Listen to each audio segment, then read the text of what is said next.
Hello friends, मेरा नाम इंदल है और आप सभी को हमारे टॉप 20 कोचिंग में स्वागत है। आज हम बात करेंगे लेक्चर 28 में मशीन यानी कि मशीन होता क्या है। जैसा कि हम लोगों ने आपने 3 इडियट मूवी देखा होगा। 3 इडियट मूवी में जब आमिर खान से एक टीचर पूछता है कि व्हाट इज मशीन क्या है, तो आमिर खान ने बहुत ही सरल डिफिनीशन उसका बताया है। क्या कहता है कि वह हर चीज जो हमारे कार्य को आसान कर दे वो मशीन कहलाती है। उस पर सभी लोग हंसते हैं कि आपने कंसीडर किया वो कहना क्या चाहता है। ठीक, तो आइए हम इसको मैकेनिकल लैंग्वेज में जानते हैं कि मशीन होता क्या है। मशीन यानी कि वह युक्ति है जो किसी भी प्रकार की उपलब्ध ऊर्जा को यांत्रिक ऊर्जा में बदलता है या बदलने का कार्य करता है, या ऐसे भी कह सकते हैं किसी भी प्रकार की ऊर्जा को यांत्रिक ऊर्जा में बदलने का कार्य करता है, वही मशीन कहलाता है। और मशीन, इसका एग्जाम्पल की बात करें तो अगर इस रियल लाइफ में देखा जाए तो हम चारों तरफ से क्या है, मशीन से घिरे हुए हैं। कैसे? अगर हम इसमें चाक से लिख रहे हैं, चाक से देखिए हमने यहाँ पे कम इफोर्ट में जो चाहे वो लिखा, ये एक प्रकार का समझिए तो मशीन ही है। हमारा जो कल है यानी कि नल, वो भी एक प्रकार का ही मशीन है। ऑटोमोबाइल जो गाड़ियां चल रही हैं वो भी एक प्रकार का मशीन है। बड़े बड़े जो हमारे क्रेन होते हैं, क्रेन भी एक प्रकार का हमारा मशीन है। कम इफोर्ट में ज्यादा मतलब लोड को क्या करता है, आसानी से उठा लेता है। इसी तरह से जो बड़ी एजेंसी है, कंपनी है, जहाँ पे काम होते हैं वहां पे क्या होता है, अनेक प्रकार के मशीन जो होते हैं लगे होते हैं। तो कहने का मतलब कहीं ना कहीं हम क्या है, मशीन से रिलेटेड है। अब हम बात करें मशीन के कुछ इंपॉर्टेंट जो टॉपिक है उस पे। पहला हमारा लोड, यानी कि लोड का मतलब क्या, भार या बोझ। तो मशीन द्वारा उठाए गए वजन को ही हम लोड कहते हैं या भार कहते हैं। अब हम लोड को किससे रिप्रेजेंट करते हैं, कैपिटल डब्ल्यू से, यानी कि हम लोड को कैपिटल डब्ल्यू से रिप्रेजेंट करते हैं। ठीक, अब हम बात करें इसका इफोर्ट मतलब प्रयास, हिंदी में प्रयास कहते हैं। मशीन पर लगाए गए बल को ही हम क्या कहते हैं, इफोर्ट। यानी कोई अगर मशीन है उस पर जब हम बल लगाते हैं तो वही हमारा क्या कहलाता है, इफोर्ट या प्रयास। इसे हम कैपिटल पी से रिप्रेजेंट करते हैं, इसी को हम कहते हैं इफोर्ट।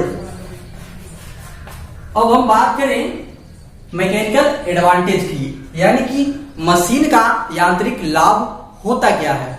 तो जो यांत्रिक लाभ होता है मशीन का, वो होता है उठाए गए भार तथा लगाए गए प्रयास के अनुपात को ही हम कहते हैं मैकेनिकल एडवांटेज यानी यांत्रिक लाभ। इसे इस शॉर्टकट में हम कैपिटल ए से रिप्रेजेंट करते हैं, यानी कि एमए से।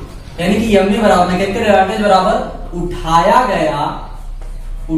गया भार, यानी कि कैपिटल डब्ल्यू, लगाया गया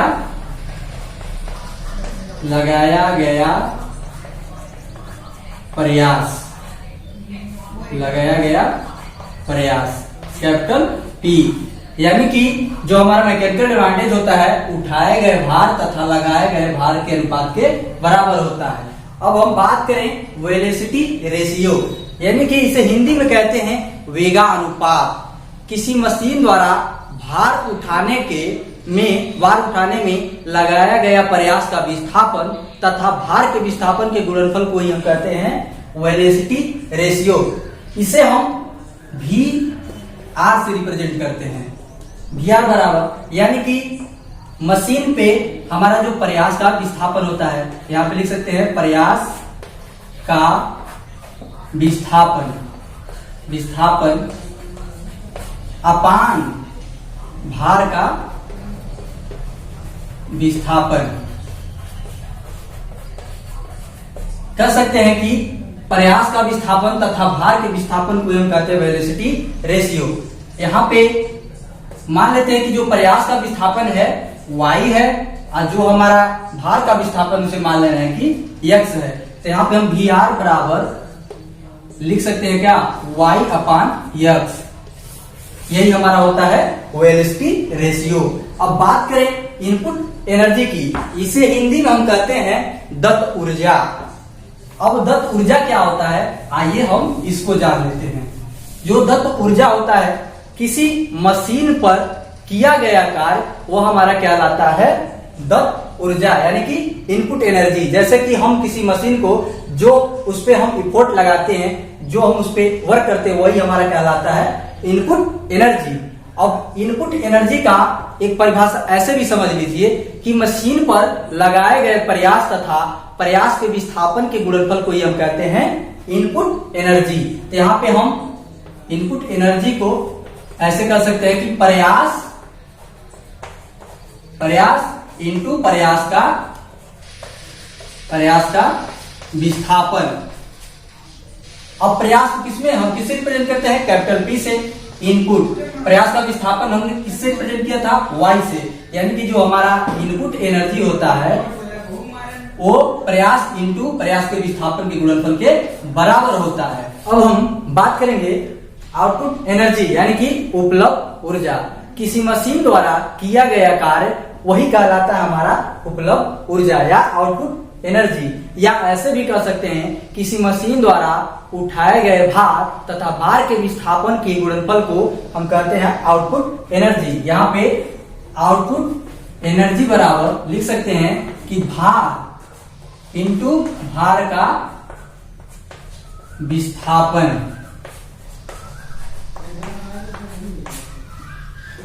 भार को किसे रिप्रेजेंट करते थे? कैपिटल W से। और भार के विस्थापन को स्मॉल x से। यानी कि हम कह सकते हैं कि जो आउटपुट एनर्जी होता है भार इंटू भार के विस्थापन के गुणनफल के बराबर होता है।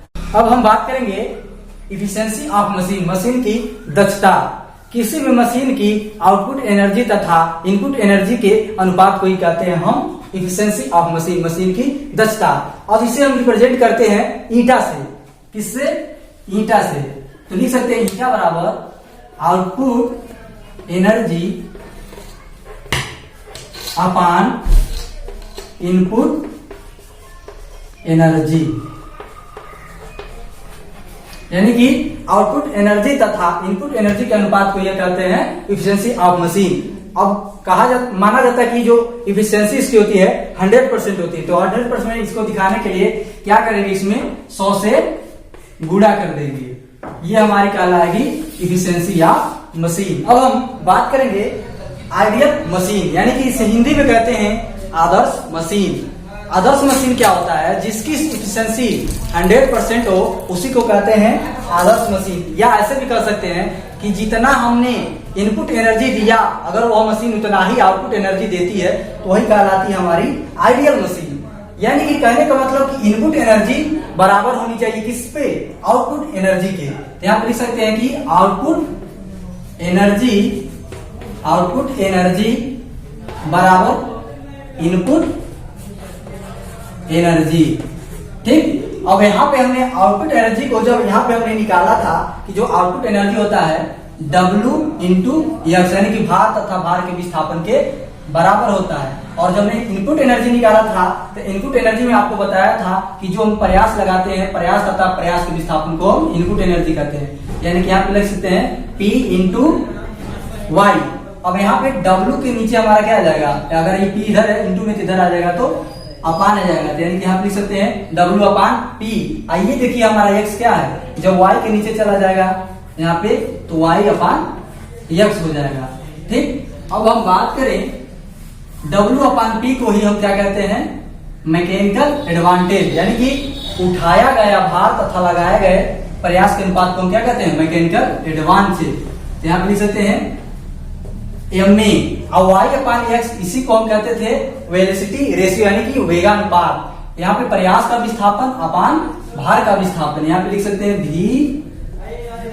VR। यानी कि कहने का मतलब जो हमारा आइडियल मशीन होता है उसमें जो यांत्रिक लाभ होते हैं वो किसके बराबर होते हैं? वेगानुपात के। यानी कि मैकेनिकल एडवांटेज और वेलोसिटी रेशियो एक दूसरे के आदर्श मशीन में बराबर होते हैं। और जो इसकी इफिशियंसी मानी जाती है वो 100% मानी जाती है। यानी कि आइडियल मशीन का एफिशिएंसी 100% होता है। अब हम बात करेंगे relation between efficiency mechanical advantage and velocity ratio. यानी कि हमारे मैकेनिकल एडवांटेज और वेलोसिटी रेशियो एफिशिएंसी में क्या रिलेशन होते हैं, अब उस पर डिस्कस करते हैं। तो जैसा कि हम जानते हैं कि जो मैकेनिकल एडवांटेज होता है W/P के बराबर होता है। वेलोसिटी रेशियो जो होता है y/x के बराबर होता है। आज हम इफिशियंसी मशीन को जो निकाले थे output energy upon input energy होता है। उसी तरह से अगर बात करें इनपुट एनर्जी की, यहाँ पे इनपुट एनर्जी हमारा किसके बराबर होता था, P इंटू वाई के।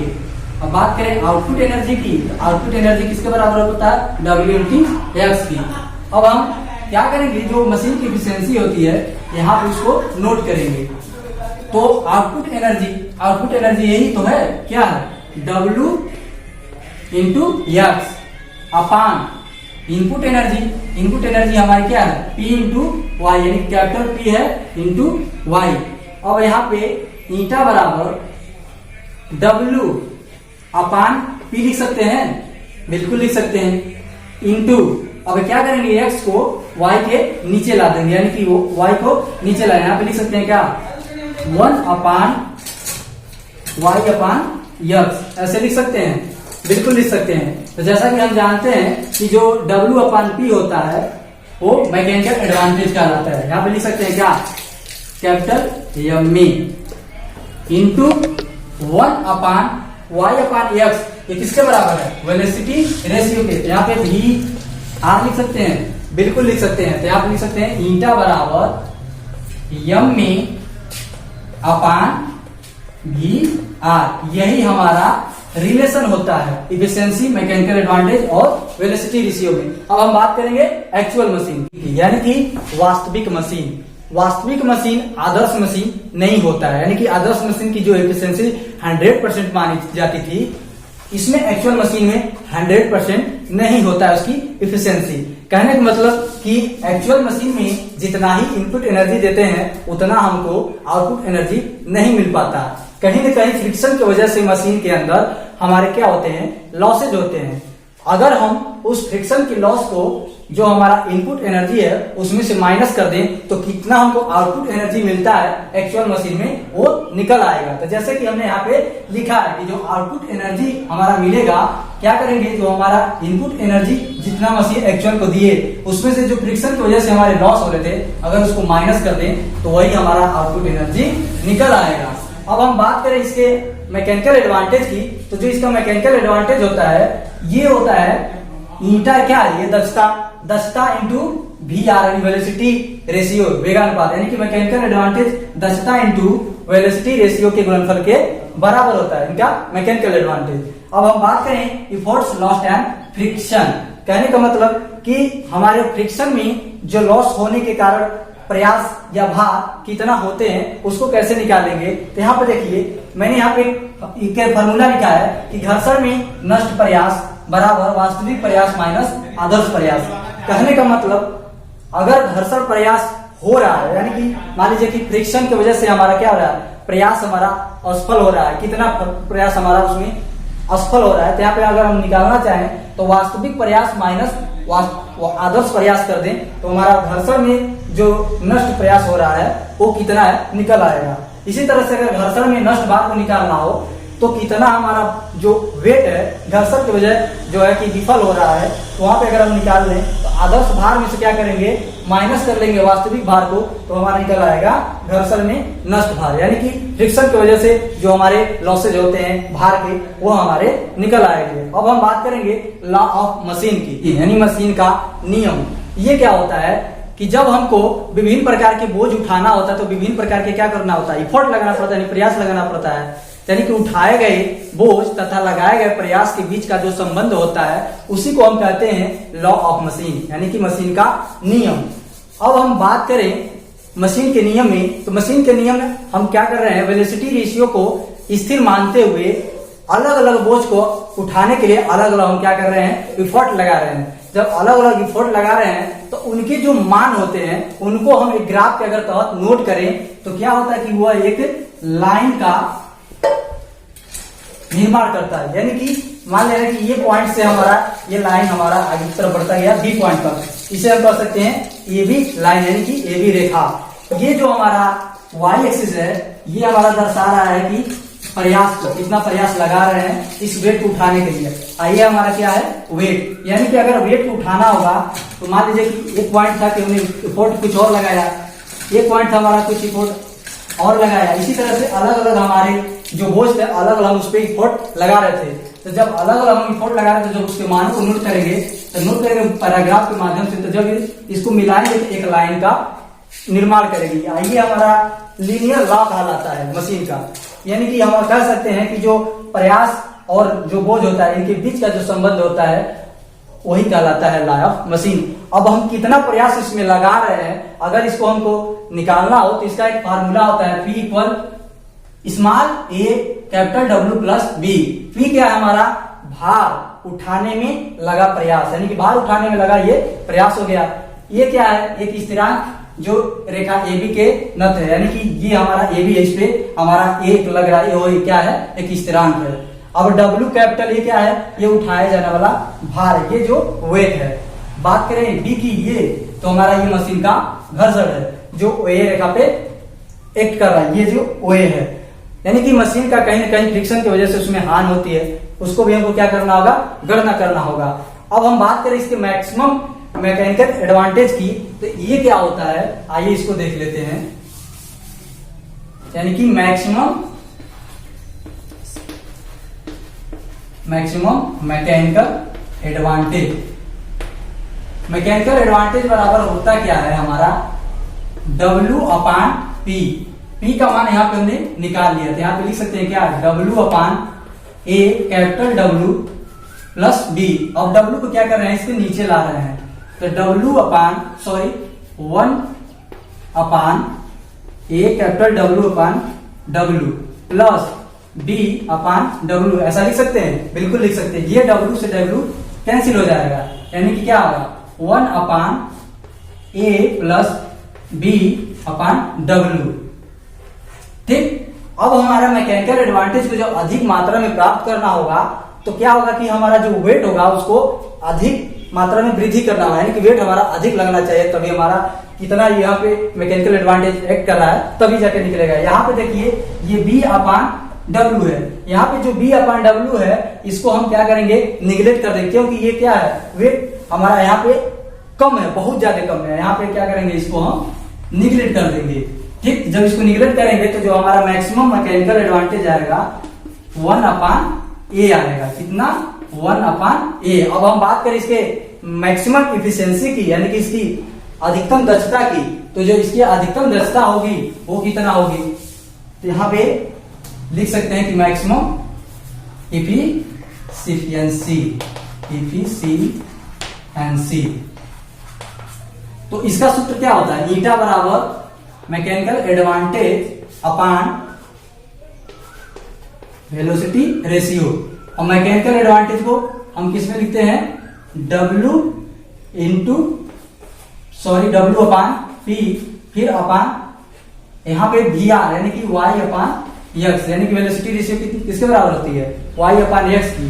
यहाँ पे हम W अपान P, यहाँ पे P का मान कितना है, देखिए W अपान P। अब यहाँ पे जो हमारा मैकेनिकल एडवांटेज जो निकल के आया था, कितना आया था मैक्सिमम के लिए, 1 अपान A आया था। डायरेक्ट यहाँ पे लिख सकते हैं, बिल्कुल लिख सकते हैं, तो यहाँ पे लिख सकते हैं 1 अपान A, ब्रैकेट में यहाँ पे ये चला जाएगा हमारा Y अपान X, यानी कि जो हमारा जो मैक्सिमम एफिशिएंसी आएगी 1 अपान A Y अपान X के बराबर आएगी। बस आज के लिए इतना ही। Thank you for watching my video.